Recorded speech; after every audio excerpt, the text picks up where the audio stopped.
Hey there! It's Gary Parrish. It's Wednesday, March 16, 2022. Welcome back to CBS Sports Eye on College Basketball Podcast, where we sometimes discuss camel fighting, dodo birds, and leaky black. Matt Norlander is here with me. If you're watching on YouTube, please smash the like button like you're Brandon Davies. And today, in this episode, one last time before Thursday and Friday ruins everybody's brackets, we're going to go through every single first-round matchup, for better or worse.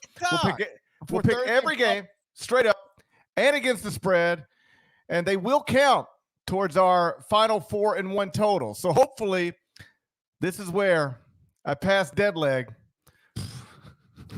once and for all. Okay, guy. Once and for all. You do have a shot. Volume play right here. Volume play. This is where I'm making my run. Did you make it easy on Ncaa and send him your picks ahead of time so he doesn't have to write the... Okay, I did. Ncaa has all of my picks ahead of time. So just keep track of GPs in real time, Ncaa. Yeah. Sorry.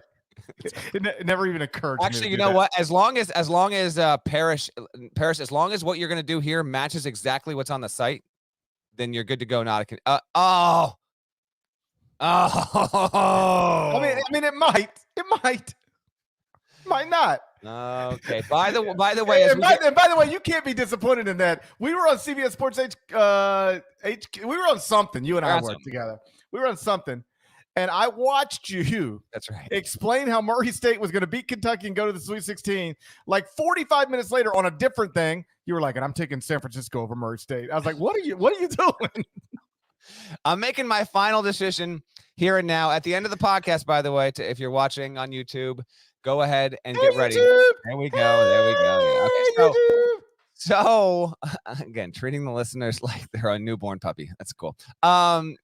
We are going to have our bracket shown on the screen with our picks and the whole deal. So I finally have finalized my deal. I'm not happy with it, but I just got to live with it and accept it. And whereas the Final 4-1 during the podcast, you can never actually go anywhere on a site and see it. All of our tournament picks straight up and against the spread are documented with records, the whole deal at cbssports.com. Me, GP, David Cobb, Kyle Boone, Chip Patterson, the whole deal. So with that being said, let's get rolling, GP. Let's start with the West Regional. And the way I want to do it is as if you were looking at the bracket, and we'll just go top left and then straight down. So we'll start with the West Regional. Game 1, West Regional. Number 1, Gonzaga against number 16, Georgia State. Thursday, 4:15 p.m. Eastern. Going to take place in Portland. You can watch it on TNT. The Zags are 23.5-point favorites. What do you think, Deadleg? Gonzaga wins and covers. Back to you, Parrish. Yeah, Gonzaga wins and covers. What are we talking about? They beat everybody they play by 23.5. Yeah. I'm imagining Ron Hunter ain't rolling through that door. He is not. He's not even coaching this team anymore. Trivia time. Who is Georgia State's coach? Oh, I do know this. Rob. Yes, Lanier. Rob Lanier. Rob Lanier. Of course, Rob Lanier. Don't try to. By the way, don't do that anymore, because I will miss one of like somebody I know. Like they'll text me like, "Yo, man, all right, don't do that ever again." I just wanted a curveball to start. I might throw in a couple of more reasonable trivia times, but I did want to just throw it out there. Like back when we were not live, like if you'd have done that and I would have missed it, I'd have been like, all right, let's just stop for a second. Back it up. Like, don't do that again. Don't catch it. Like it'll be somebody I had dinner with 2 months ago and you'll be like, who's so-and-so's coach? I'll be like, they're like, GP, what are you doing? Don't do that ever again. There we go. All right. Let's keep going. Game 2, West Regional. Number 8, Boise State against number 9, Memphis. It's Thursday, 1:45 p.m. Eastern in Portland. You can watch that on TNT. The Tigers, Penny's Tigers, 2.5-point favorites. Trivia time. Who is Memphis's coach? Ooh. All right. Okay, so a factoid, not trivia time, but factoid here. This is Boise State's 8th NCAA tournament appearance. Has never won a game in the Big Dance. Relatively surprising. Boise State has never won. In fact, the Mountain West has struggled as a conference, period. It's existed for about 23 years. Has only won 30% of its games collectively, has the Mountain West in the NCAA tournament on the men's side there. But I think it ends here. Monty Bates will not play in this game, barring something drastic. Thank God. Just to be sure, I did check in with Elgin Bates earlier in the week and did not indicate that is in the card. So unless they are, they got something up their sleeve, which I can't imagine would be the case. Memphis, as you've noted, has been tremendous without Monty Bates playing. They got a good shot. This will be a defensive battle. I really do like this game. I like this matchup. This is my favorite of the 8-9s, even though I'll be surprised if either team gets to 65 GP, but I'm going to go with Leon Rice's Boise State Broncos. They won the Mountain West regular season. They won the Mountain West postseason championship. He's got a good group. Memphis has been terrific, but it is still a little bit, it's a little bit gettable in terms of how inconsistent it's capable of being on the offensive end. And so I will just trust Boise State in this spot. On the whole this season, it's been better. And quick note that I mentioned in the court report like 6 weeks back, Boise State did not start off the season well, and then Leon Rice basically kicked one of the players off the team. He said, listen, if you're going to buy into your role, you can play. If not, then you can see you later. And the player left, and he changed his starting lineup, and since then it completely flipped around Boise State's season. So I will ride with Boise State to move on and play Gonzaga in the second round. Well, these teams have a lot of common traits. What you just acknowledged is one of them. Addition by subtraction. Boise State got better after Leon Rice said bye-bye, and Memphis is better without Emoni Bates. Boise State's won 24 of its past 27 games. Memphis 12-2 in its past 14. Since January 28th, I wouldn't actually look this up if I didn't mention it on the last episode. If you go to, I learned, you're not going to believe this. I learned how to pick different start times and finish times at barttorvik.com. Yeah, I told you how to do this, bud. I know, but I figured it out too. I figured it out after you told me. I figured it out. If you go and make the start date 128 and the end date today, these are the only teams that have been better than Memphis since then. Gonzaga, Tennessee, Iowa, Texas Tech, and Kansas. Oh, Memphis is the sixth best team. I believe you. Oh my gosh, I can't believe that's the case. Like, if you want to argue with Bart Torvik, I'm not doubting it. I'm saying it's incredible what Memphis has done. So the date 128, why is that important? That's the day Emoni Bates stopped playing basketball. Since Emoni Bates stopped playing basketball, Memphis has been one of the 6 best teams in the country. Taking the Tigers, laying the points. Game 3, West Regional. Number 5, UConn versus number 12, New Mexico State. Thursday, 6:50 p.m. Eastern. It's in Buffalo. You can watch it on TNT. The Huskies are 6.5-point favorites. The WAC kind of feels like it's due. This league hasn't won its game in the tournament since 2007, and there have been plenty of good New Mexico State teams that have been there in that span. In fact, this conference has been represented by the Aggies in all but 2 years in the past decade. But I can't go as far as that. I will take UConn to win. I will take New Mexico State to cover. Actually caught up briefly on Tuesday with Chris Jans, and just wanted to get a feel for what he saw with UConn. You're trying to see if he's going to Kansas State. You don't care if he's going, what he thinks about UConn. I don't know if he's going to Kansas State or not. I don't know if he's going to Kansas State or not. But Kansas State was not addressed when I talked to Chris Jans, to be clear about that. But he did say this team plays the same way every single game. There is not, if you watch their third game or you watch their 27th game, they just, everything they do is the exact same. He said, so there's benefits and there's drawbacks to that. I think New Mexico State will keep it close, but I will take UConn. Tyrese Martin has a big game. Huskies move along. I know that phone call. That's the phone call you place so you can not ask about Kansas State. So when you need to ask about Kansas State, we just talked last week. All right, GP pulling back the curtain. Pulling back the curtain. I'll take Teddy Allen. Yes. Former king of Pinnacle Bank. That's right. Averaging 19.3 points. I'll take UConn to win, New Mexico State to cover. Game 4, West Regional. Number 4, Arkansas against number 13, Vermont. Thursday, 9:20 p.m. Eastern in Buffalo. You can watch it on TNT. The Razorbacks are 5 points. Is every game on TNT? What are we doing? Oh, dude, I got all the TBS ones. Wait till it gets to me. I was like, are all these games on TBS? I had like 9 in a row. I was like, is this right? I know. I had to start double checking myself too. I was like, "What is every game on TNT? This is outrageous." Razorbacks are 5-point favorites. Here's what Musselman said during media availability earlier this week. He goes, "You're trying to see if he's going to Kansas State." Yeah, I am. Must to K-State. Here we go. Start up the must bus. He goes, it's interesting. We play in Buffalo. Vermont's a 7-hour drive or whatever. UConn's another team in that. That's a 6-hour and 15-minute drive. They would play each other, obviously, if Arkansas wins. UConn wins.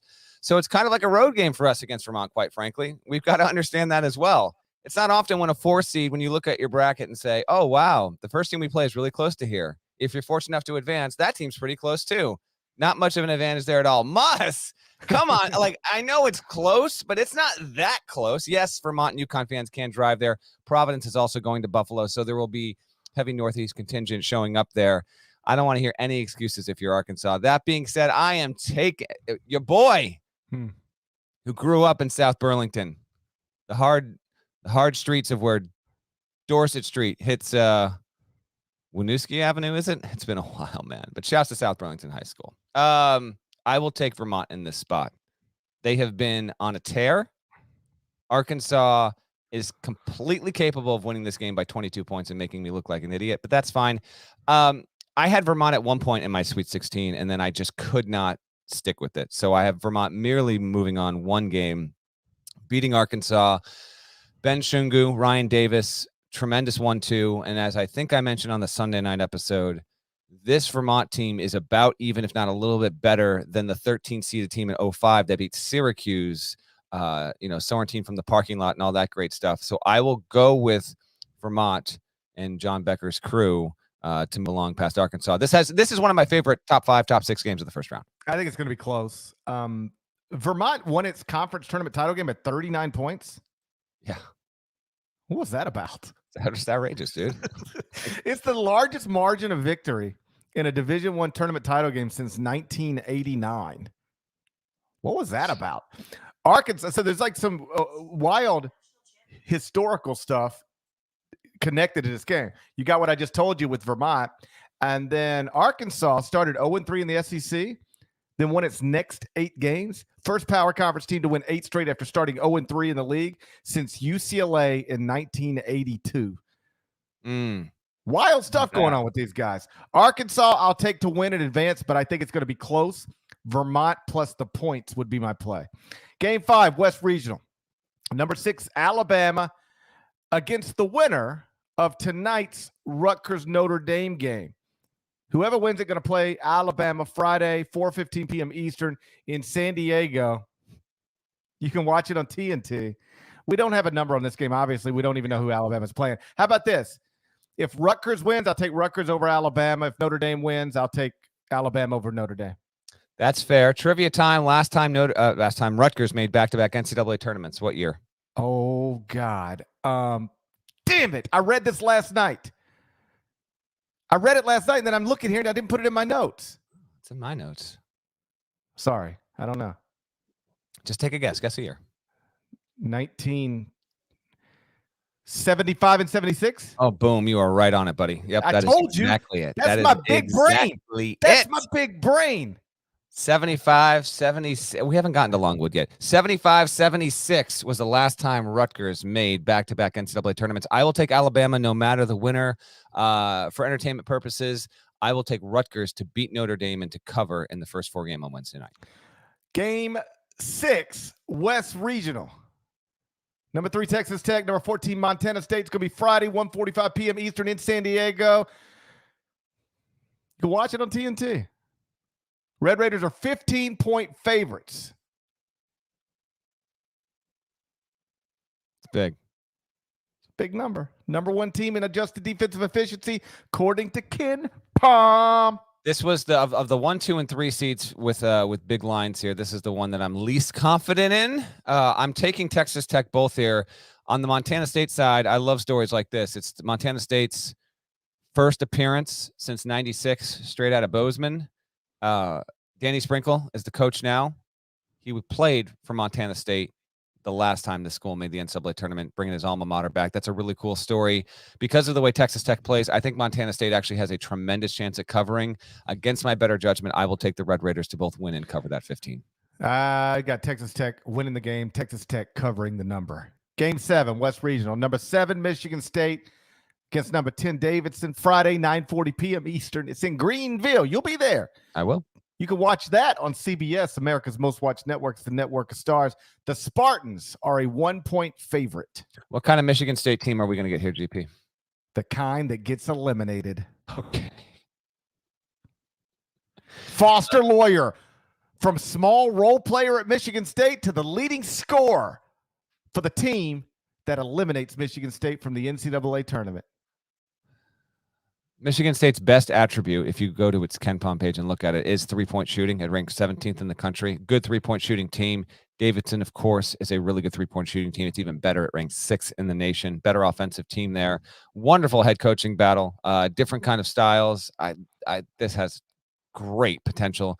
I am going to take Michigan State to win this game and to cover. It's a 1.5, or at least it was when I last checked. These lines are bumping by a point or a half point. So for whatever reason you're listening to this late Wednesday, the line, like, it's conceivable a line could move ever so slightly, but we're going with what it is as we record here. I'll take Sparty to win and to cover, and to in doing so, if it's close, prompt any ridiculous conspiracy theories about Coach K versus Izzo. Second round, we had to do it. Whatever, man. I want the Foster Bates Bowl. Davidson versus Duke. Let's go. But I got Michigan State winning and covering. Game 8, West Regional. Number 2, Duke against number 15, Cal State Fullerton. Going to be Friday, 7:10 p.m. Eastern in Greenville. You can watch it on CBS, America's Most Watched Networks, the Network of Stars. Blue Devils, 18.5-point favorites. Duke's been, well, problematic as it heads into this NCAA tournament there. Side note on Fullerton. Longest win drought of any team in the field. I did my annual stats, facts, nuggets, goodies post that published Tuesday night. And in that includes the fact that Fullerton last won a game in 78 in the Big Dance. So it has the longest drought of any team in the tournament to have previously won a game in this tournament, and that drought will continue there. Mike Krzyzewski, by the way, 97 NCAA tournament wins. He'll need to get to the Elite Eight to crack 100. This is his 36th tournament. And he has the second best win percentage of any coach in the NCAA tournament. Only John Wooden is better. Krzyzewski's won 76.4% of his games. Wooden won 82.5%. Duke and Fullerton have never met. Duke is undefeated against Big West Conference teams. I will take Duke to win, and to win easily. I think this is a, wash it out of your system in terms of the ACC tournament, and Duke makes a definitive statement. I remember when we talk about Duke early in the season, and it'd be like, right now, A.J. Griffin's not even part of the rotation. Once you get him going and these young guys mature and get better, boy, Duke's going to be scary. They never got better. They just never got better. I know. They're a season low right now, 12th at KenPom. Supposed to get better. Never got better. I do have them winning this game, though, obviously, and covering the number. All right. So those are the first round picks. Now let's play it out through the rest of the region. Tell me how you've got the West Regional unfolding. Okay. I will take, I'll have Gonzaga beating Boise State to reach the Sweet 16. Mark Few going against one of his best friends in Leon Rice. And that'll just be intriguing, because even though Boise and Rice haven't faced this Gonzaga roster, he knows, Mark Few's tendencies. They've talked throughout the season, so he'll have a little bit of some insight there. Maybe Boise State's got a shot to keep it close. I am taking UConn over Vermont. That is a Matt Norlander special. Came of age in the great state, the Green Mountain state of Vermont, before moving to Connecticut. Norlander game right there the whole way. I will go with the state I have resided in throughout my adult life. I will take UConn. I did have Vermont at one point. I just couldn't quite get myself to get there. I will have Dan Hurley moving on to face Gonzaga in the Sweet 16. I have Bama beating Texas Tech in the second round. I will trust Nate Oates' team to come out and play really strong. J.D. Davison to have a huge NCAA tournament, and for them to show more of what they've been against good teams and how bad they've been and inconsistent against lesser teams there. I think Bama matches up really interestingly against Texas Tech. I also noted this, I think, in my 1 to 68 piece. Texas Tech is a great defensive team. It's also extremely physical, and I believe that playing in the Big 12, the officials in that conference get used to seeing how Texas Tech plays and allows them to play more physically. I will be interested to see Mark Adams in his first tournament as a head coach, how physical Texas Tech is allowed to be. I kind of see that maybe being an issue, particularly against a Bama team, but that is contrasting styles. Bama's not great on defense. Obviously, Texas Tech is. Give me Bama, have a little fun there. And then I have Duke moving on past Michigan State, and probably doing so without too much resistance. I actually think Duke's going to win both its games this weekend by double digits and kind of strut into San Francisco, where I will be if Duke indeed gets to the second weekend. I'll be traveling out there to the city by the bay. I have Gonzaga over UConn. Those teams have a little bit of history there. And then I have Duke beating Alabama to have Gonzaga versus Duke in the regional final in San Francisco, giving us the best possible matchup we could possibly ask for before we get to a Final Four. I will take Gonzaga to end Mike Krzyzewski's career. Mark Few gets to a second consecutive Final Four, gets to his third overall. Chet Holmgren versus Paolo Banchero. Gonzaga gets, avenges its loss from the day after Thanksgiving. Fantastic job there overall. If we can get that kind of game, it'd be great to cover. Great for the sport. Gonzaga versus Duke. I'll pick that in the regional final. Zags move on. I'll be real quick here in the spirit of gotta catch a flight. These dudes moved my flight up 15 minutes this morning. That should be illegal. I don't even know how they do that, by the way. Like, we don't have the time to debate it, but that should actually literally be illegal. Yes. You should not be able to move somebody's flight up. Move it back. I don't care. You can't move it up. That's outrageous. Yep. I've got, so you know my second round teams. We just went through that. I've got Gonzaga, Arkansas in the Sweet 16, Texas Tech, Duke in the Sweet 16. Gonzaga beats Arkansas. Duke beats Texas Tech. I've got Gonzaga, Duke in the Elite Eight. And just like you, the Zags in the Final Four. Before we get to the East Regional, real quick, let me remind you about our bracket challenge game. We want you to enter, compete with us. I'm going to be in there. Norlander, Kyle Boone, David Cobb, Chip Pat. Who knows who else? Could be anybody. Could it? Like, you might look up. Could be anybody. So join us at cbssports.com/CBS Eye on Brackets, EYE on Brackets. CBS Eye on Brackets. Winner's going to get a $100 gift card to Paramount Plus, which is obviously terrific because you're able to watch NCAA tournament games on Paramount Plus, tons of soccer, Champions League, golf, NFL in the fall. Beyond that, Halo going to be streaming starting March 24th exclusively on Paramount Plus. You can go to ParamountPlus.com/Halo, try it all for free. And when you enter our bracket challenge game, don't stop there. Enter more. You can create a group, compete against your friends, compete against your enemies. You can fill out a bracket for the chance to win a trip to the 2023 Final Four. It's all free. Did I mention that? You can play on the CBS Sports app or at cbssports.com/CBS Eye on Brackets. Okay, Deadleg, you walk us through the East Regional game by game, just like I did for the West. 1 seed Baylor versus 16 seed Norfolk State. That's Thursday, 2 p.m. Eastern. You're going to find that on CBS. It's in Fort Worth. Baylor is favored by 21. Who do you got? Baylor straight up. This is an inflated line. Beware of inflated lines, Deadleg. Norfolk State plus the points. Agree with you. This is the 10-year anniversary of Norfolk State beating second seed Missouri with Kyle O'Quinn and Pendarvis Williams. I will have Norfolk State to cover, Baylor to win. Second game, we've got 8 seed UNC against number 9 Marquette. This is Thursday at approximately 4:30 p.m. Eastern on TBS, also in Fort Worth. Carolina -3 is the line. It feels like everybody's taking North Carolina. I don't even know if that's true, but it just feels like that. So I'm going Marquette straight up against the spread, the whole deal. You and me both, buddy. Although Shaka Smart's only won 2 games in the NCAA tournament since he took VCU to the Final Four in 2011. Way too much action, momentum on Carolina here. Fade the public, go Marquette. It's an 8-9. It's essentially a coin flip of a game, even though there's actually a lot tighter lines between bigger seed disparities and some other games. Go Marquette. I do like Justin Lewis to have a big time game here, and Carolina's obviously capable, but I'm just fading the public on that. Number 5, scooting down the bracket. Number 5, St. Mary's is going to play 12-seeded Indiana. Obviously got the win over Wyoming. A bit of an ugly game. Trace Jackson-Davis was awesome on Tuesday night, 29 points. They forced Wyoming into 19 turnovers, and they hopped on a bird, flew out to Portland. They will play Thursday at 7:20 on, you guessed it, it's on TBS. Game will be in Portland. The line is St. Mary's -3. I'll take St. Mary's to win the game. With all due respect to the internet in Indiana, I'll take St. Mary's. I'll lay the points with St. Mary's as well.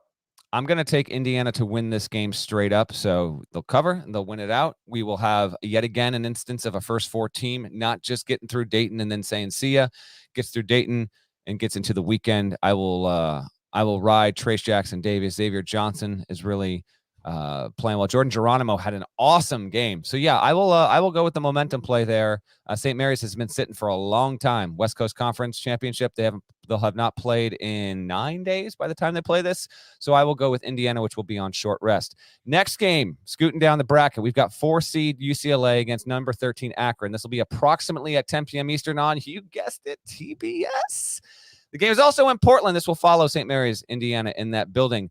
The line here, UCLA -14. What do you think? Inflated line.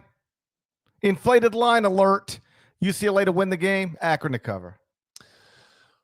I will go UCLA both here. The MAC has won a game in the NCAA tournament 3 consecutive times. So this conference has done well. I don't love Akron in this spot. The last time John Gross was here as the head coach of a MAC program, he took Ohio to the Sweet 16 more than a decade ago. So he has had success at this level in this kind of bracket.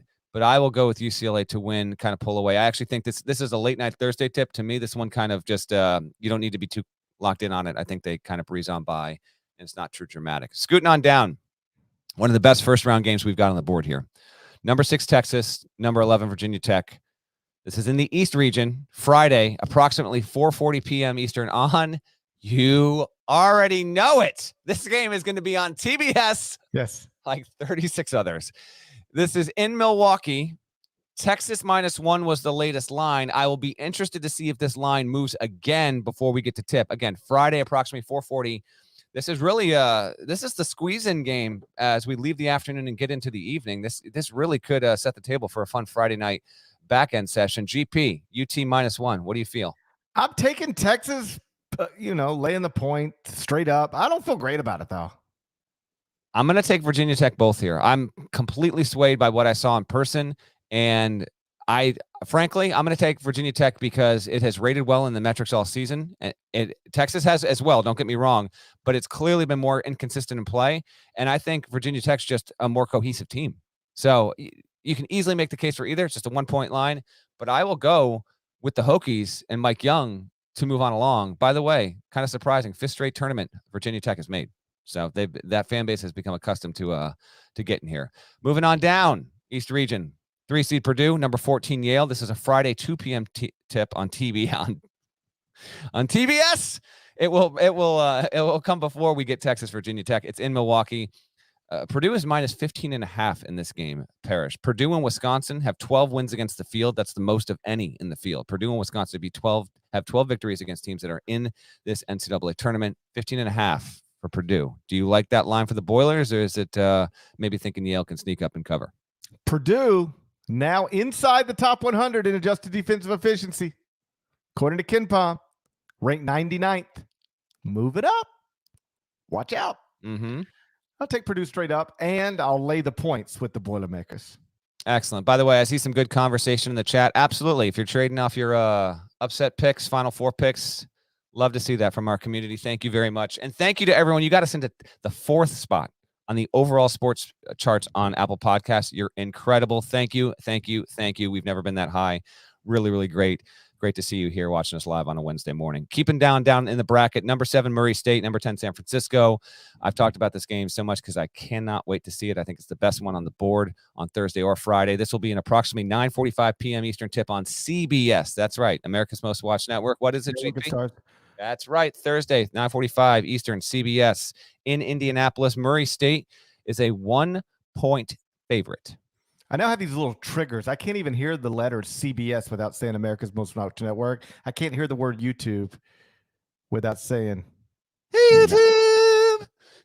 I just want to make YouTube feel welcome. You do. No, I do like it. I just don't know how your brain got to the point where it's like, oh, you so cute.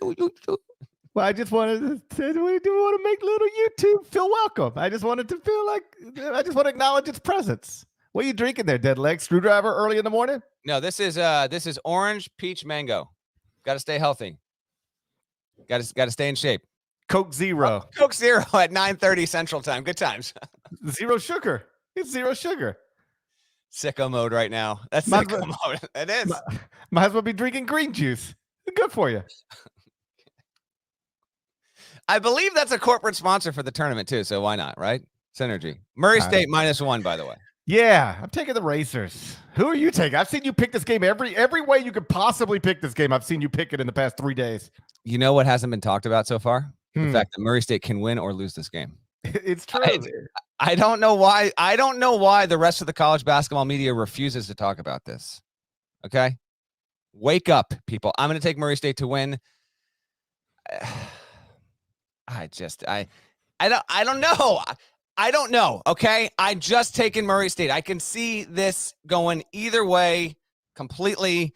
San Francisco can win or lose. Murray State can win or lose. You're not getting this analysis anywhere else. By the way, the last time Murray State was in this spot was 2012 when it was a 6 seed. It did win one game before losing in the second round. We will agree. We will take Murray State to win and to cover. If Murray State loses that game, is it the final game for Matt McMahon with the Racers? I'm going to say yes.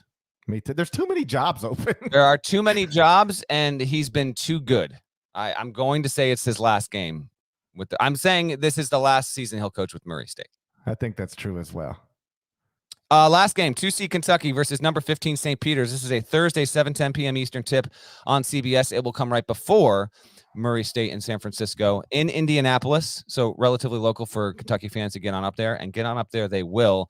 Kentucky is favored by 17, GP.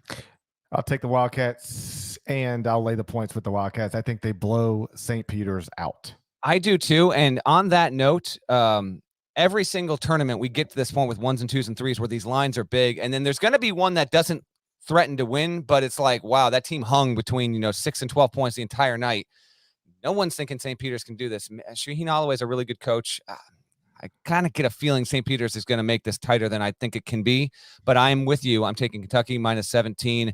The last time the MAC, or as Chip Patterson said, the MAC won a tournament game was in 2009.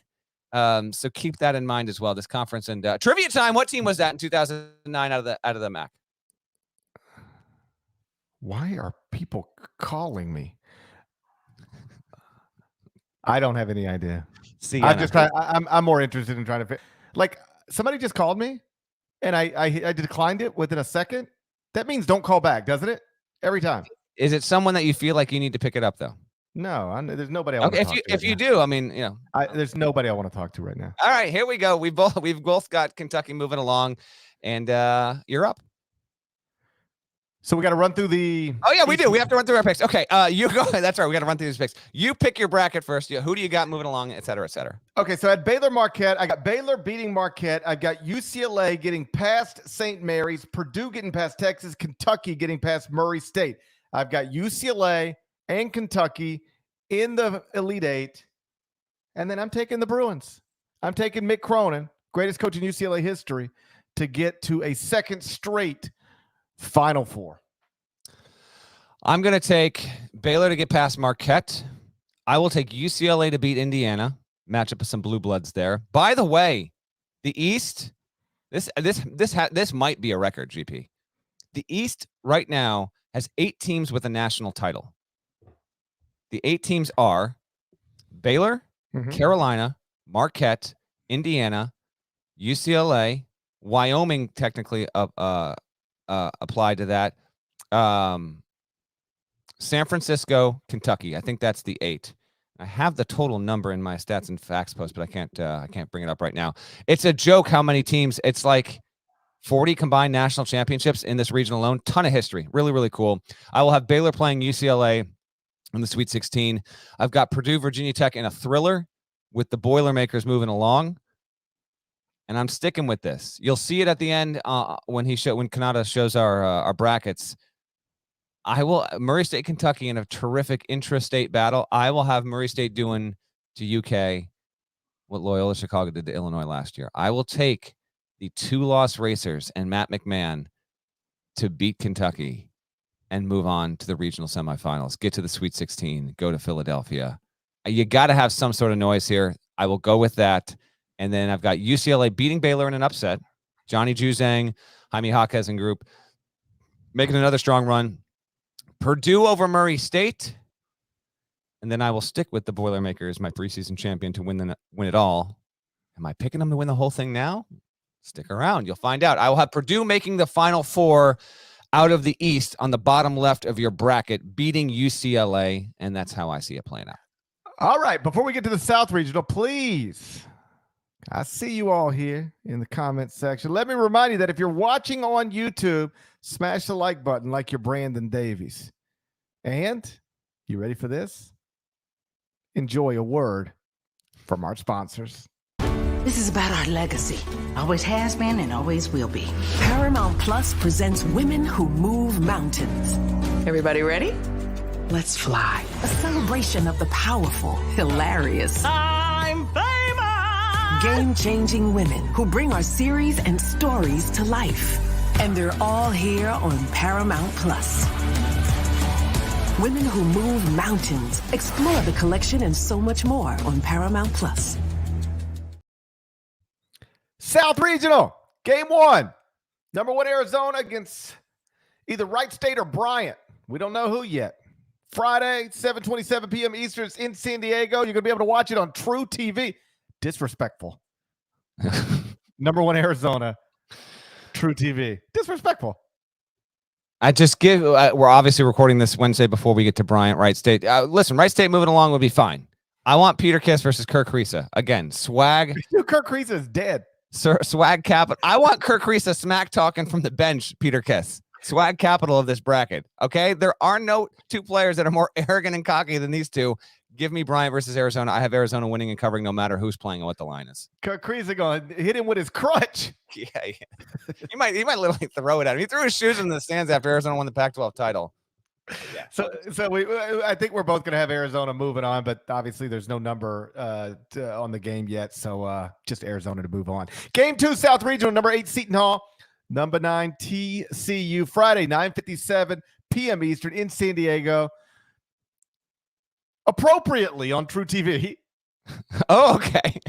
I mean, it just is. All right. So we got Frogs versus Pirates. Horned Frogs. Yes. Frogs are 1-point favorites. Pirates.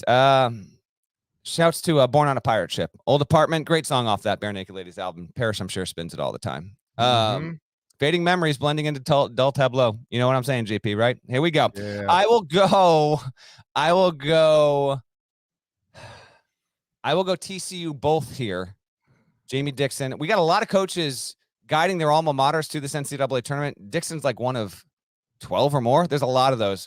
I will take TCU to win in a complete coin flip as far as I'm concerned. The wrong team favored. Oh, it is. The wrong team favored situation. You know how this usually goes for you, though. Yeah. I know how everything usually goes for me. Kevin Willard loses this game. Last game at Seton Hall. Oh, man. No shortage of buzz that Willard really is the number 1 guy for Maryland at this point. I will say no. I will say Kevin Willard is still at Seton Hall. But that's for me, that might be a wrong team favorite situation as well. But I will say no.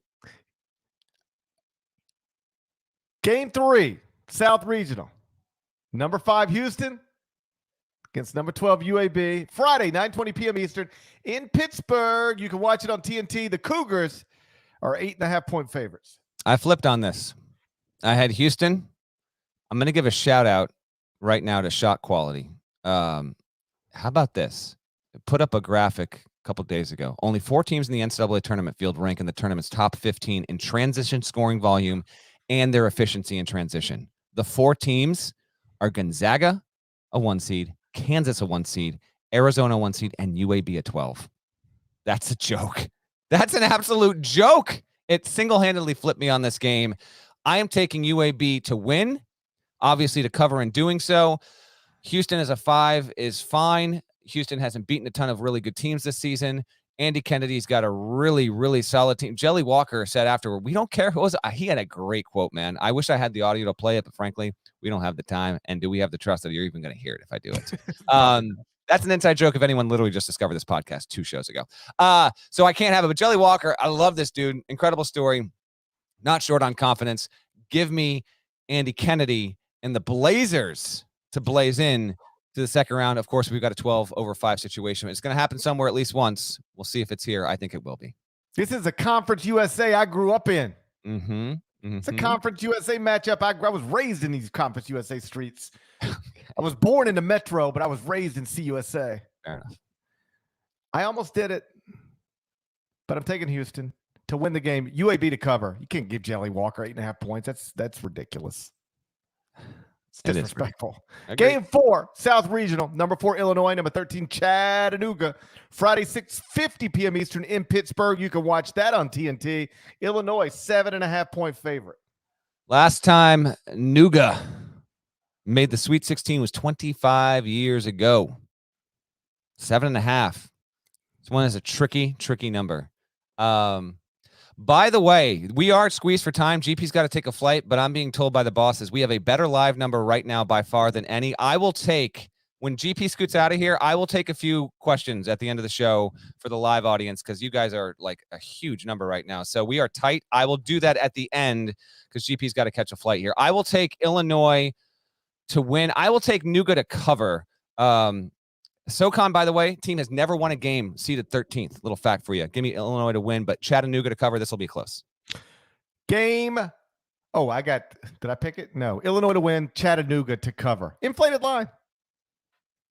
I don't know. I don't know if it actually is. But okay. Well, I agree though. So. Okay. Game 5, South Regional. Number 6, Colorado State against number 11, Michigan. Thursday, 12:15 p.m. Eastern in Indianapolis. You can watch it on CBS. Some funny business going on.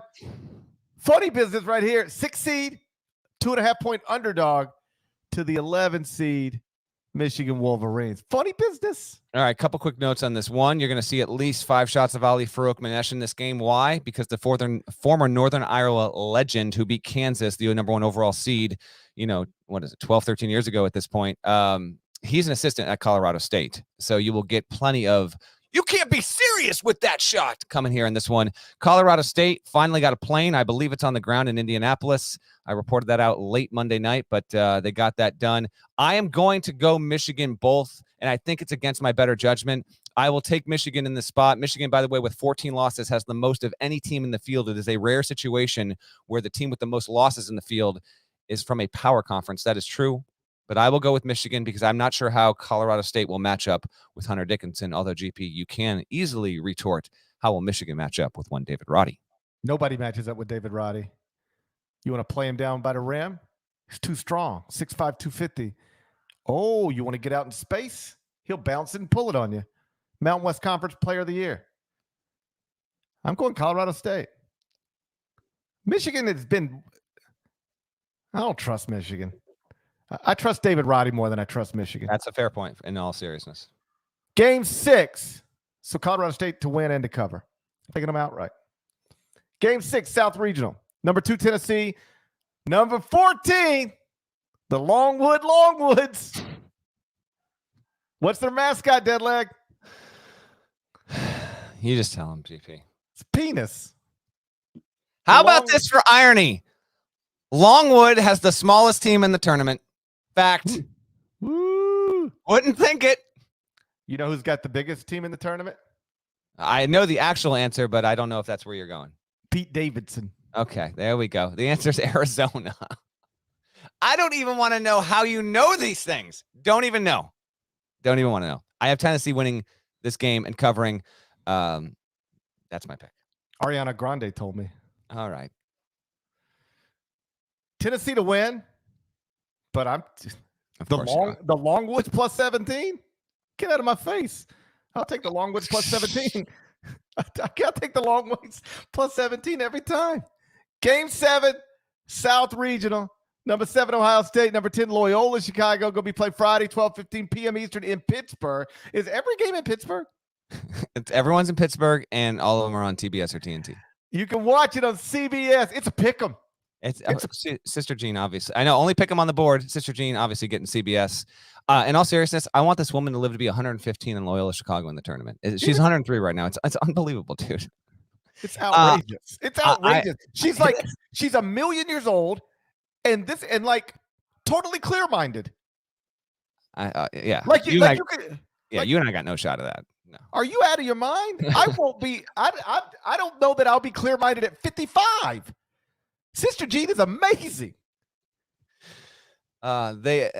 Just incredible. Still the most surreal press conference experience of my life. against my better judgment, probably I'm picking against Sister Jean. I'm going Ohio State in this spot. Ohio State has not made the Sweet 16 since 2013. I think they're going to do it this year. That's a little sneak preview. Give me the Buckeyes. I do think that Zed Key and Kyle Young are going to play in this game. That will matter. Drew Valentine, 30 years old, youngest coach in the tournament. Obviously was there as an assistant previously, but I will take Ohio State in a great one. This is a pick 'em, a narrow win for the Buckeyes. Chris Holtman cannot lose to a mid-major in back-to-back years. It'd be rough. And if memory serves, they're in the same spot. They were the 2 in the same part of the bracket a year ago when they got bounced by Oral Roberts. Yeah, I'm taking Ohio State. Game 8, South Regional, number 2 Villanova against number 15 Delaware. Friday, 2:45 p.m. Eastern. It's also in Pittsburgh, like everything else. The Pirates, the Penguins, and every NCAA tournament game, plus the Steelers and Mitch Trubisky. That's right. Eastern Seaboard Special, Nova, Delaware. Not geographic rivals, but frenemies, I guess. Villanova wins and covers 15.5. Delaware's, they weren't a top tier team in the CAA. I think Villanova wins this without much resistance. Villanova wins the game. It's an inflated line. All right. Delaware plus the 15.5. All right. Walk us I'll be fast. through how you got the South Regional unfold. All right, I got some nuttiness here. Arizona beaten. Of course, I got nuttiness. This is the Longwood section of the bracket. So Arizona beats TCU. Illinois over UAB. Tennessee over Michigan. Although Barnes and Tennessee collectively have spotty histories performing in this tournament, but I got Tennessee moving along there. I will take Ohio State to beat Villanova. You've got to listen, as my Stats Facts post showed, at least 1-2 fails to make the Sweet 16 almost every single season. You got to figure out which 2 that's going to be, because it's going to happen again. I've got 2 2s getting knocked out before. I got Murray over Kentucky. I've got Ohio State knocking off Villanova. And then I will have Tennessee beating Ohio State on the bottom half of the South to move along. And I'm going to take Illinois to beat Arizona in the Sweet 16. And Arizona fans, I get it. You hear this, you are shuddering with thoughts of 2005. But Brad Underwood's team is good enough to do it. I think they're going to put this together. I will take Illinois to beat Tennessee and move along to the Final Four. When we get to the question part, if anyone wants to ask me about that, I'll spend more time there. But again, we're up against it, and I got to let GP get out of here pretty quick. The thing that's going to make me late is you continuing to say we're up against it. Okay, I won't say it again. Arizona and Illinois is what I got in the Sweet 16.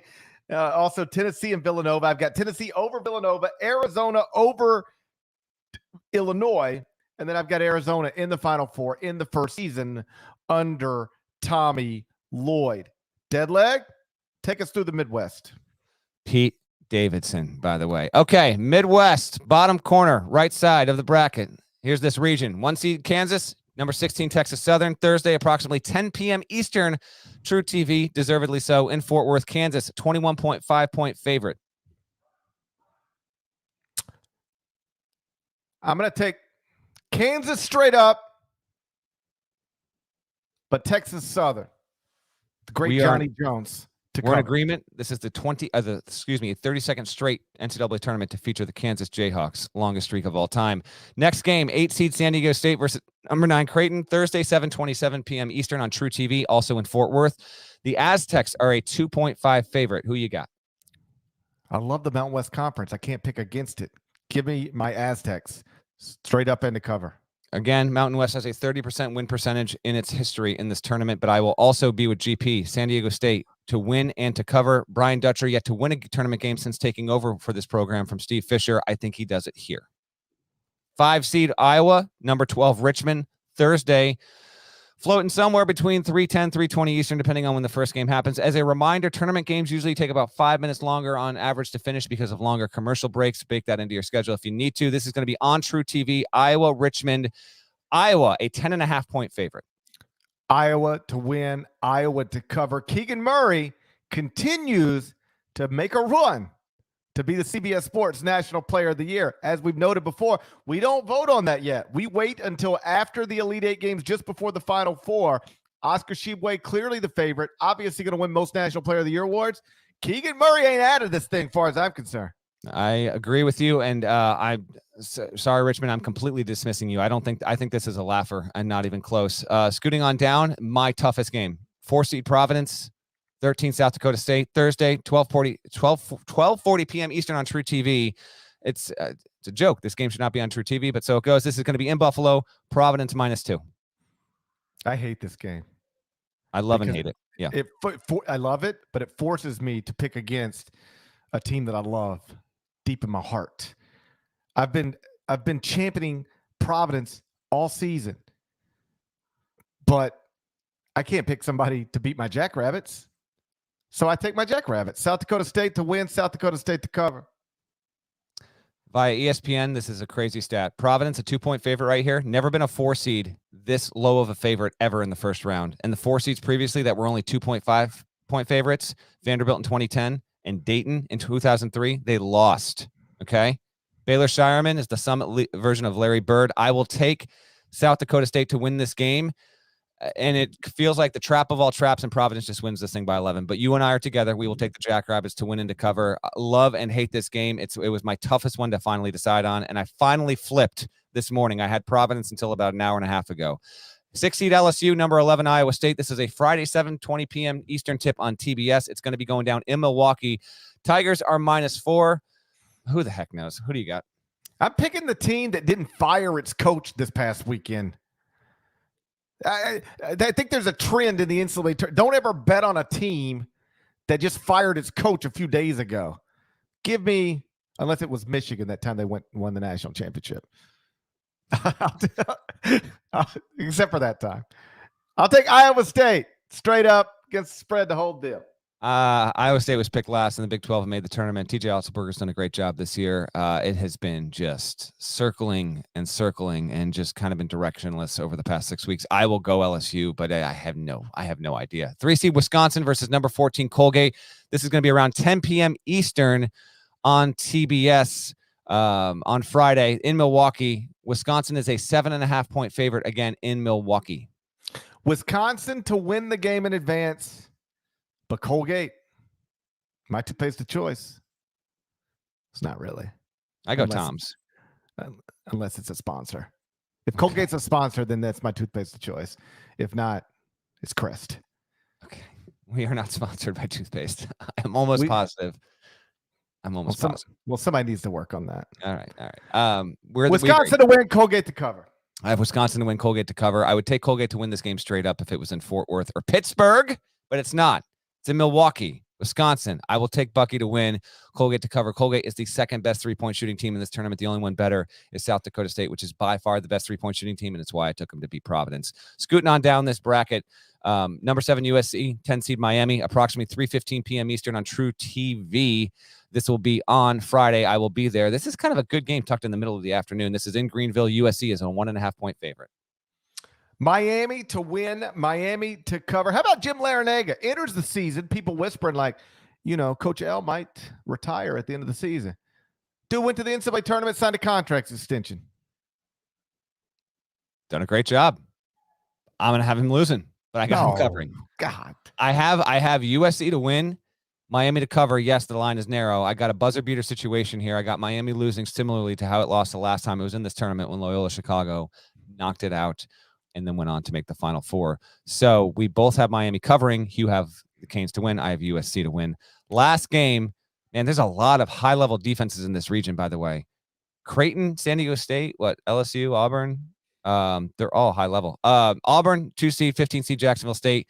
Greenville, this will be my first game on the ground there on Friday. True TV, 12:40 p.m. Eastern. Man, this live number keeps climbing, Nada says.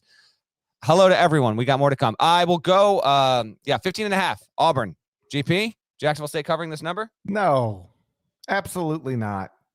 Walker Kessler's going to block 17 shots. No, realistically, let's do the over-under. If I set it at 7.5, will you go over for Walker Kessler?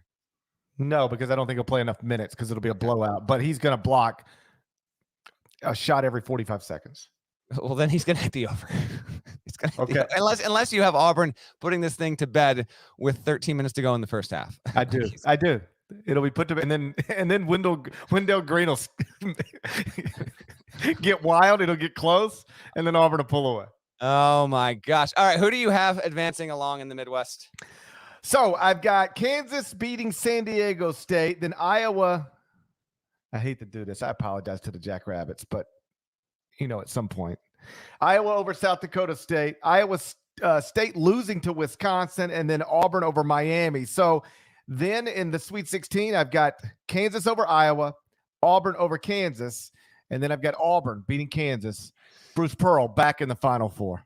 Some of the comments right now are too funny. I did not see Ed Cooley's reaction in real time when he realized he had South Dakota State, but fair enough. All right, so I will go Kansas to move along, and here's the deal. Every year, at least one double-digit seed makes the Sweet 16. Parrish, do you have a double-digit seed in the Sweet 16? I don't know. Okay. I just told you everything. Good times. The only one I had changed to this one. You're the best. The only one is South Dakota State for me. I will ride this team. I am the Jackrabbit ambassador on this podcast. It appears. What? I thought you might be with me. You don't got this team in the regional semifinals. Okay, fix it then. Yes, I do. You're changing it? Yes. You're changing it right now. Yes. Okay. This podcast rides with the Jackrabbits. I'm not gonna let you go further with the Jackrabbits than me. Okay.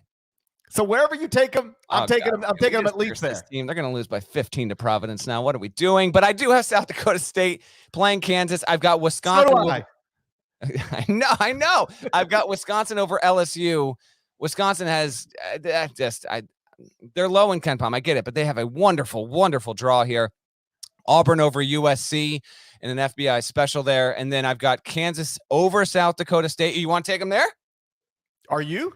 No. Okay, then no. I just want to go as far as you. I don't have to, All right, I don't have to go past you. I just have to go as far as you. And then I will take.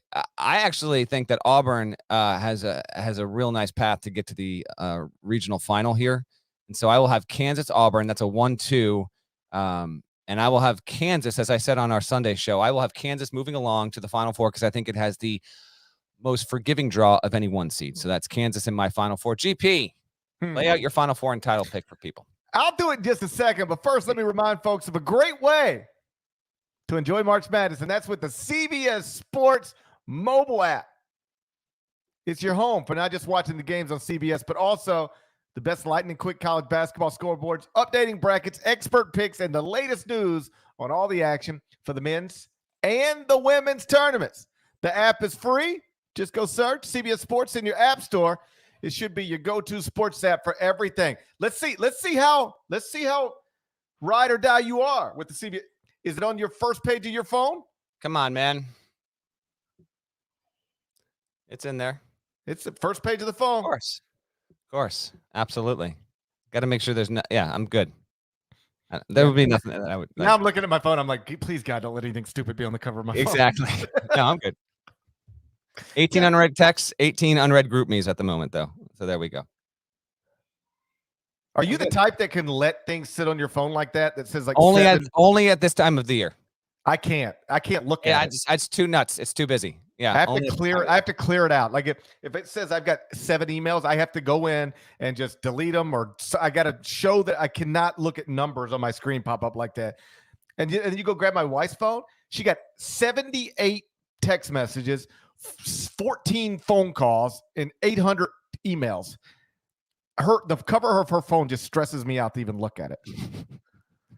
God. You got a plane to catch, my man. This is your Final Four title pick. If you're watching on YouTube, you can see it, but for everyone listening, how do you have this playing out?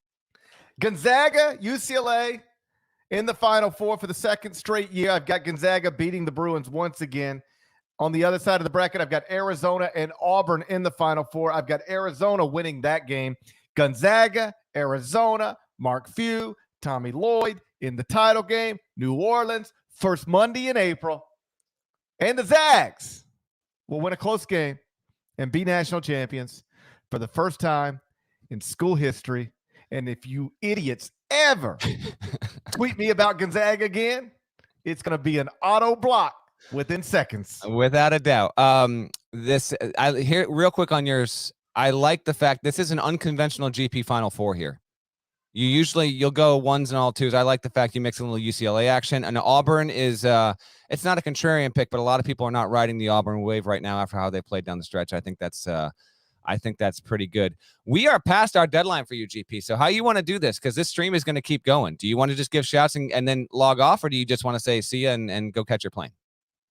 Shouts to Devin Downey. Shouts to Chester, South Carolina. Shouts to Wendell Lee.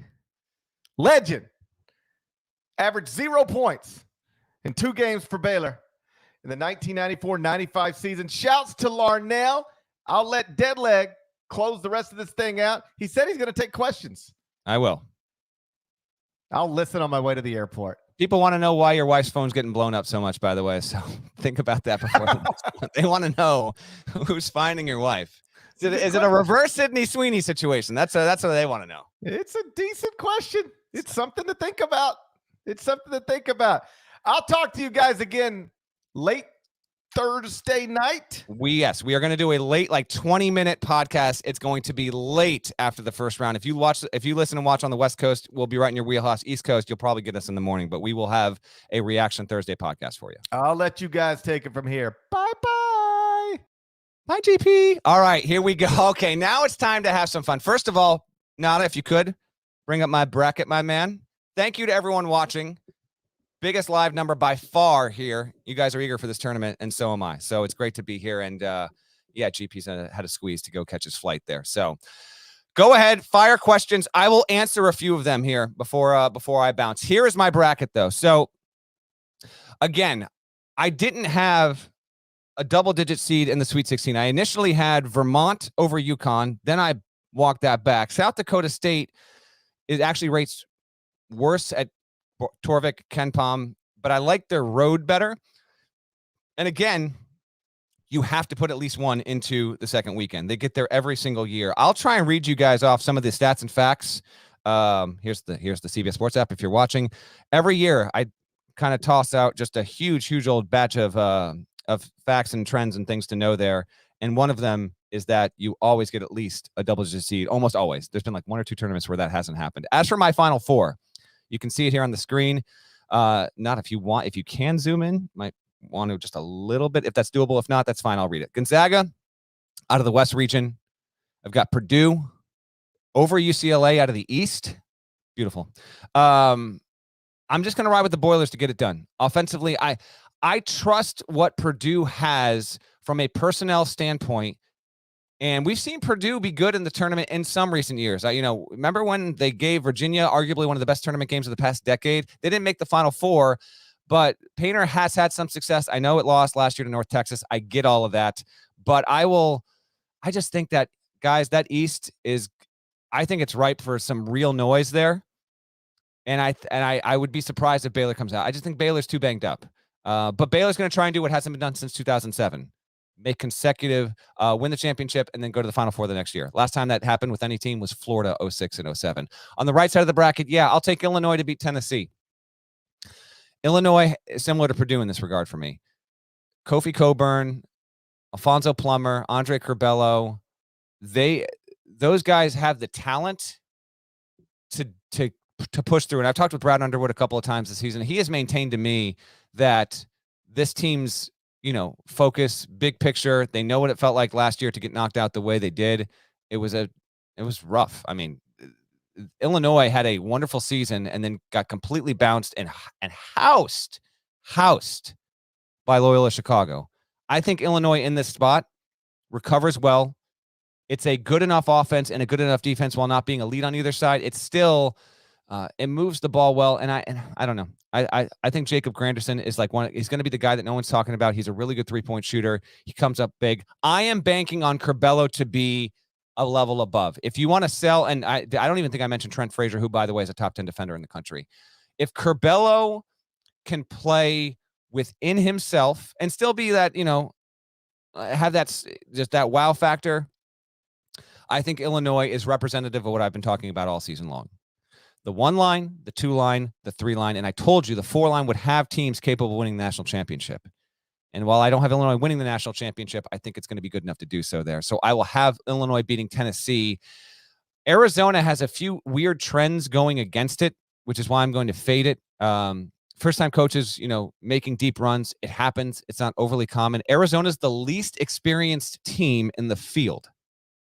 You normally don't have teams with new coaches and lacking tournament experience making deep runs no matter where they're seated. So We'll see. I think Arizona is clearly good enough to do it.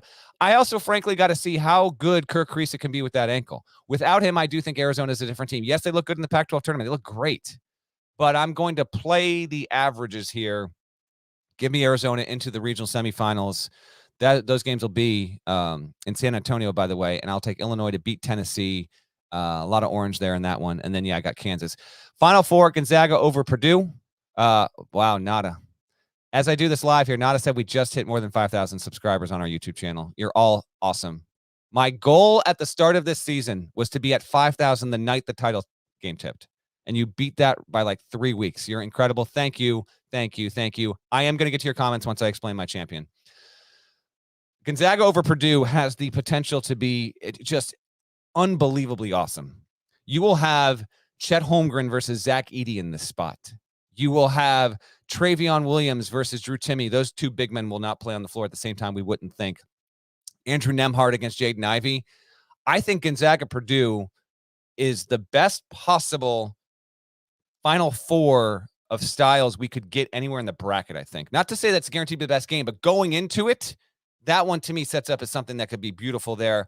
We just got to see if Purdue can do enough defensively. I'll bank on them. Again, I keep going back to the fact that, like, Purdue is almost hiding in the bottom left of this bracket, man. Like, it can get out of there, but my pick is also based on Kentucky not meeting Purdue in the regional semis, because I've got Murray State there and then Purdue kind of advancing along. Oh, by the way, a Purdue-Kentucky matchup where you've got Oscar Tshiebwe against Travion or Zach Edey, really, really tempting as well. If we get that, that'll be incredible. I'd look forward to that. I'll have Gonzaga over Purdue.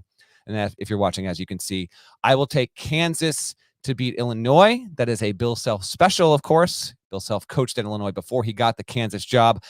And I got to be honest on this. I don't love Kansas in my title game. I have reached a level of acceptance with this bracket here where I'm just going to let it go. And if it's not great, whatever. But I don't know. Like, to me, it makes the most logical sense because I like Kansas to come out of its region, and then Kansas, Illinois. Yeah, I'm definitely going to take Kansas in that game. But if it was Kansas, Arizona, I'd take Arizona. But it never sits well with me, even though it happens occasionally, not often. It never sits well with me to go the best team on that side versus the best team on that side. We got it a year ago. The chances we actually get that in back-to-back years, again, particularly when a lot of trends indicate that Arizona is not likely to make a title game run. That's why I'm going to fade them a little bit. I will take Gonzaga, which is not an every year thing for me. I think I took them a year ago, but when they've been on the one line in years past, I haven't always taken Gonzaga. I will take Gonzaga this year to win the national championship, primarily because it's weird. This year's Gonzaga team is not as good as last year's team, but relative to the field, it's better. It ranks number one in predictive metrics. It has a player, like, they don't have a Jalen Suggs. I get that. But I actually think what Gonzaga has in Chet Holmgren on both sides of the floor, defensively, what he can do and how he changes up. I mean, I've talked to a few coaches and they say when you scout Gonzaga this season, it's more difficult than a year ago and what we had to face with that. I think that's going to be enough. Having said that, if Gonzaga met Arkansas in the regional semis, Duke obviously there, Texas Tech in the regional semis, all of those teams are capable, not to mention, I don't think Bama's getting that far, but Bama's already beaten Gonzaga. So, yes, it's fallible. No doubt. I'm just going to rely on the team that's been the best so far this season. I'll take Gonzaga. And I'll do some live questions here real quick. I'll read these, Nada, in some of the order that they've been sent. I won't hit all these that you start off to the side, but I'll start. Norlander, can Colorado State make a Final Four run? No, but Colorado State is capable of making the Sweet 16. I reported on Monday night, Colorado State, and this wasn't the only team that had this issue. It didn't have its plane booked deep into Monday, which is not common. Now, the reason for this, and then I heard from other either SIDs, assistant coaches, head coaches on Tuesday that are supposed to play Friday. The problem is this: there is a shortage of pilots because, as Longwood coach Griff Aldridge told me, a lot of these pilots took bigger money to fly, I guess, private instead of working for the commercial airlines. And so there aren't as many available. So getting these planes in order is just tougher this year, pandemic induced, that it has been in years prior. As far as I know, everyone's got their bird or their bus and they're going to get there. But Colorado State basically waited for 16 hours on information that wasn't coming in. And then shortly after I decided to report it on Twitter, magically they were afforded a plane. I'll go to the third question here. If Duke gets upset in the first weekend, can the Eye on College Basketball pod refer to it as K's none shining moment. We will not be doing that. It's not unthinkable that Duke loses in the first weekend. I think Michigan State and Davidson are both capable. I wouldn't bank on it. Again, I will be wherever Duke is for CBS Sports HQ. So that will be Greenville to start. And then if Duke wins, it will scoot along to San Francisco. I've never been to San Francisco, so I will be excited to go if indeed that's the case. If Duke does not win, I will go to Philadelphia to cover the regionals there. Norlander, are there any other AC schools with coaches in danger? Coaching talk right now? Oh, boy. Let me check this real quick. Any other schools, AC schools with coaches in danger? Let me just look at the roster. No. No.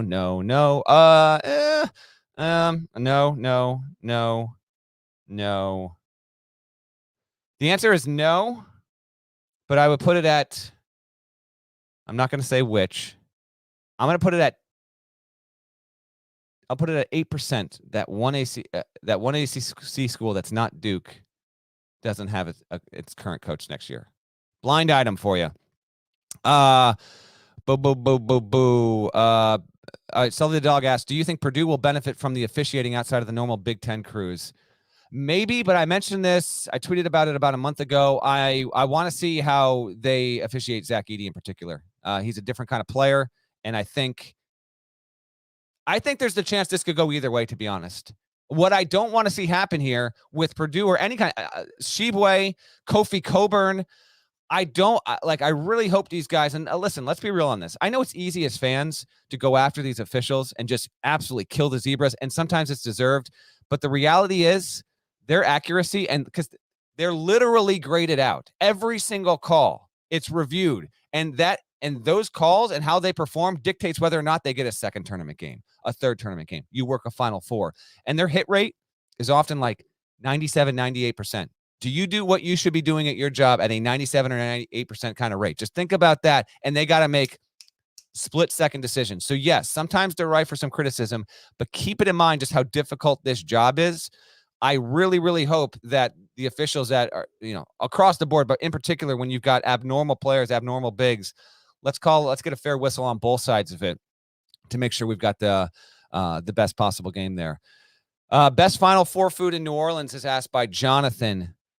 I cannot give this to you because I need to book my dinner, and I don't want to.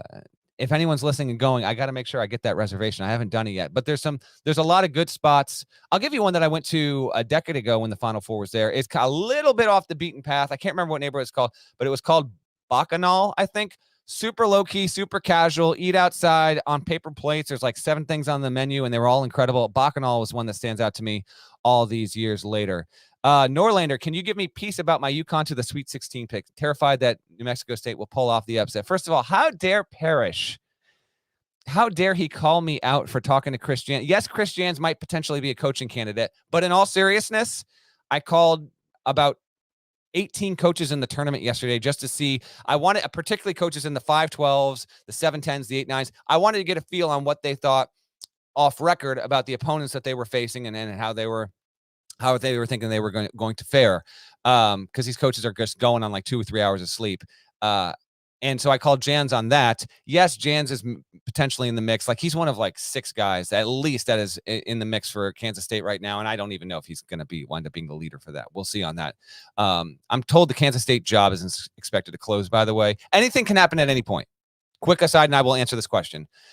Because of the nature of the portal and players turning over, you've got all these job openings right now, and some of these ADs are trying to get this done as fast as possible, but it goes up against the tournament. And frankly speaking, like Matt McMahon and Todd Golden at San Francisco, they're both obvious candidates that aren't able to interview right now for all of these other jobs. And these ADs want to fill their positions with the best candidate possible to get ahead of the portal chase. So it's fascinating behind the scenes how that relates to Kansas State, as I'm told that it's not expected that job is going to close before we get to the end of the weekend. I wouldn't be stunned if we had 1 or 2 big jobs closed, though.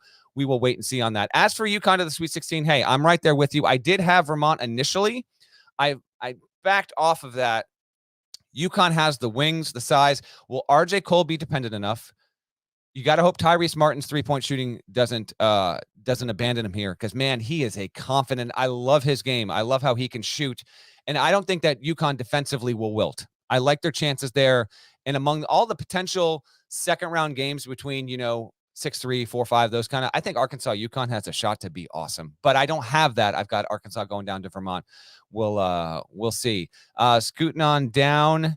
I'm gonna listen. I appreciate the non-hoops questions, but we got a huge audience here. I appreciate some of these music questions, but I'm gonna pass on them for now. Off season, we'll do mailbags. I'll hit all that stuff.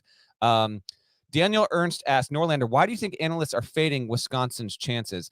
I think it's pretty clear. One, you've got Wisconsin, which hasn't rated well in predictives the entire season. And it's not just Ken Pom, it's Torvik and all that good stuff. They're 33rd right now. How about this? So Wisconsin's a 3 seed. And I mentioned this on the pod. Shouts to Mike Miller, who is my neighbor here in Connecticut, but also was a longtime editor for NBC Sports on college basketball. Great dude. And I'm sure he's listening to this pod. So great to hear from you, Mike. He and a few people tweeted at me that Wisconsin's not the lowest seeded team at Ken Pom to ever get a 3. New Mexico in 2010 was 40th. Didn't fare so well when it did that. I think part of the reason is that if you get a high seed and you wind up underperforming throughout the season, it kind of indicates where you might be going. That New Mexico team won its first game, then lost to Washington in the second round back in 2010. Johnny Davis is mostly healthy, but how healthy will he be? Greg Gard's done a wonderful job this season. Remember, Wisconsin in the preseason wasn't projected to even be a for sure tournament team. It takes care of the ball, which I like, but it's not elite on offense or defense. Doesn't rank in the top 35 in either. Slightly better defensively there. And I'm just telling you, Matt Langle is another coach. Like, I don't know if he'll get a bigger job this year. He's going to be coaching outside of the Patriot League within a year. I got to believe it. He's back in the tournament again, and this is the second best three-point shooting team. And they gave Colgate a real run. Like, it was until there was like 8 minutes to go in last year's tournament against Arkansas where the Hogs pulled away there. So I think that's why. But I've got Wisconsin Sweet 16. I love their draw, as I mentioned before. Nate Rhodes asked, best double-digit seed, not including Michigan, to make it to the Final Four. I guess this is meaning like the double-digit seed that I think would have the best chance at doing so. Let me look at this bracket real quick, because Michigan's actually they're a really good candidate. Double-digit seed, because remember, UCLA did this last year. Oh, man. That's actually a really good question. The best double-digit seed chance to make it. Metrics might tell you Loyola Chicago. It's hard to see, though. They don't have the wins, but the metrics might tell you Loyola Chicago. Metrics would also tell you San Francisco. They don't have the wins. Power conference team. Like, I don't know if Indiana can do what UCLA did. Michigan's clearly the answer to that. Yeah, I think I have them losing, but I do think it's Loyola Chicago because of the draw, too. That would be my pick. Both coming out of the South there. That would be my answer for you. Norlander, most exciting potential matchup in the Sweet 16, Tyler Masters asks. For me, it's Purdue versus Kentucky. Sweet 16, exciting matchup. Give me, I'd say, man, there's a couple of really tasty ones. I think Arizona, Illinois. Remember, they played earlier this season. And actually, Arizona's kind of got a little bit Gonzaga deal where it's got teams in its region where it's already faced this season, and we could get deja vu all over again. Arizona won at Illinois 83-79 in what was a top 10 game of the regular season in men's college basketball. That would be up there. I maintain Gonzaga UConn could be good. I think Gonzaga Arkansas has intriguing potential. Jalen Williams is good enough defensively where he can match. They can put him on Timmy, or they can put him on Chet. Man, I'm liking these possibilities here. I would say Purdue, Kentucky is right there, though. I think that might be it. Purdue, Kentucky is probably my answer for the best one. So I agree with you, Tyler. Ryan Frank asks, what's the reasoning for Murray State over Kentucky? Completely viable question. Part of me is doing, because here's the deal, man. I got Kentucky number 3 in my overall rankings, 1-68. So I think Kentucky can win the national championship. I don't doubt their capability. Oscar Tshiebwe is my national player of the year. By the way, Kentucky has the number 1 rebounder, Tshiebwe, and Sahvir Wheeler is the leader in all assist men in this tournament. So if they can be mostly put together, healthy, Ty Washington, obviously, they've got shooters, they've got experience. This is a different kind of Kentucky team. They're unquestionably capable. I have a hard time discounting a team that plays 32 games and wins 30 of them. And it's not like Murray State's a 30-2 team that's like 58th at KenPom. It's 27th. You know, it was 24th before some other results around the country. The adjusted efficiency at KenPom bumped them down to 27. They played at Auburn, played them well, lost by 13, but they played them well. And they had a bizarre neutral court loss back in November to East Tennessee State. They won against Memphis. They've beaten up on a lot of bums. I get all of that. It's just an instinct play. KJ Williams and Tevin Brown were on the team with John Morant that beat Marquette. They've won in the NCAA tournament. Trey Hannibal is a really quality point guard for this team. They'll need to be abnormally good from 3-point range. They're just okay. But I mean, it's just a play. Sometimes you just want to pick a team, have some fun. Nate Rhodes also asks, is Ty Washington good to go for this tournament, or is he still limited? I don't have a full answer on that. Calipari's been playing coy the entire season. I expect that Ty Washington will be good to go. I do. I think he will be good to go, and that will be a big factor in Kentucky. If I did not have Kentucky losing to Murray State, I would have Kentucky in the Final Four, and a part of me would actually probably pick Kentucky over Gonzaga. But again, have a little chaos in your bracket. Nothing wrong with that. Angelo asks, do you think the pressure of Coach K's last season is getting to the players? They look tight. They don't look like they're having fun. There's a case to be made for that, but I actually interviewed the players before the Carolina game, and we each like 5 of them. We talked for 5 to 7 minutes on this exact thing. And I'm just telling you, they were all very convincing in laying out why they have not felt pressure to do so in K's final season. They've been playing for themselves. It's been a wonderful opportunity. Remember, before the Carolina game, Duke had 4 losses by a combined 9 points, and it really had a very strong case to be as good as any team in the country. Now it's really been fading because defensively at Torvik, it's outside the top 100 in the past month. It's been a real problem there. I think at some level it's there, and I actually kind of wonder if privately they're going to feel it even more, because like once you get to, this is hard to explain, once you get to the tournament, and I'm only saying this through the lens of how I cover it, being on the ground and you know, going to the press conference and seeing the teams, the actual pacing, your everyday life going through the tournament, it's different from the rest of the season. You're in a new city. The NCAA schedule is different. The way you practice, how you practice, everything just has a little bit of a foreign feel to it. I don't know if that will ultimately be a good thing or a bad thing for Duke, because that environment of like, whoa, this really is like the last of it. I'm intrigued to get down there on Thursday, how Duke responds to it. I think it's going to respond well. Again, I got Duke getting into the Sweet 16 and not getting pushed too hard in either of its games. And then Phil asks, Norlander, how do you feel about AQ teams in the first 4? It feels unfair to me. I'd rather have the first 4 with at-large bubble teams only. My good buddy Tony Reale tweeted this out on Sunday night, I saw, and I agree with him in principle. In fact, I've had coaches of 16 seeds in the past tell me that it doesn't, and they've told me privately, like, I don't know if any coach has really said this on the record. They're like, you don't feel like you're in the tournament. Like, you go to Dayton, the NCAA does a great job. Dayton's a great venue. They fill the building. That's great. It doesn't feel like you're in the tournament until you are playing on a Thursday or Friday. And I totally get that. But the benefit is this. Texas Southern won again on Tuesday night. It's 3-0 in its past 3 first 4 games. That conference gets NCAA tournament units. And the units is a way of it's basically the NCAA makes all this money off the men's tournament. And it breaks down how much your conference gets based on if representatives from your league win tournament games. So if you go to the first 4 and you win against the 16, you get just as much money as if you go to the tournament and you're UMBC and you beat Virginia. So it actually helps these smaller leagues to get a win, to get money. It's actually financially benefiting. But from the player perspective and that experience, it's like a half measure, which is unfortunate. I just wish the tournament would have had the guts to stick at 64, period. But when the Mountain West fractured from the WAC, what this goes back to, and I got to wrap here pretty quick, but when the Mountain West fractured from the WAC, when that happened, conference commissioners, athletic directors, and the NCAA refused to stick at 64. It was like, no. Why are we eliminating an at-large bid? We have another conference that's fine, but we're sticking with the same number. So they went to 65. Remember, this is now 2+ decades since this happened. And so then when they made the decision to expand to 68 more than a decade ago, because thankfully they didn't expand to, 72, 80, 96. They were just like, all right, we'll just go 68. We'll do some at-large teams, some automatic bids. We'll do it in Dayton.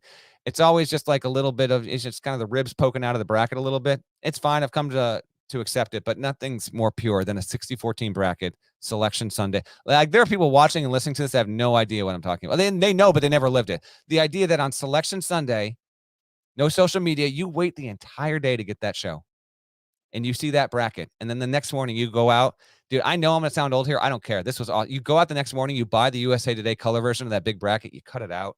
You write your picks in, and you have to wait until Thursday to get to that first game. And you weren't able to watch all the games. You got one game, and then in like 94, they were like, all right, we're going to go 2 screens, and you're going to watch both these games for 95 seconds. And then we're going to pull away. And there was a magic to it in terms of, okay, you saw the score on the screen. When are they going to bring it? And like your game might be a laugher. Then they'd bring in that other one. Then we went to quad box. Red Zone did not invent the quad box. Okay. CBS did back in the 90s.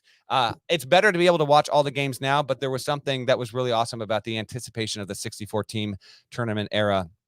And it was really, really, really cool. So I appreciate everyone dropping in questions. There's been a ton. I wish I could get to more.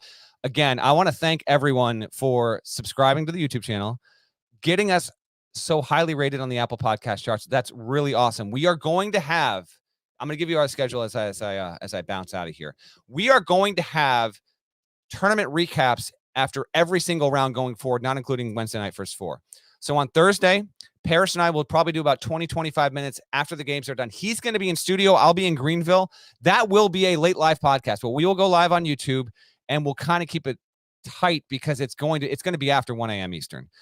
Then on Friday, since I'm covering games, that I believe is Booner and GP, they'll do a full episode recapping the first round, setting the table for Saturday. I will be back on Saturday for a shorter 25, 30-minute episode to recap what we just saw there. And then on Sunday night from Greenville, I'll be there. GP will be in New York. We will do a full Sunday recap and then look ahead to the Sweet 16. So we will have you covered across the board. Please continue to send reviews if you can. They certainly help. Please spread the word. So many of you are doing that. Thank you all so much again.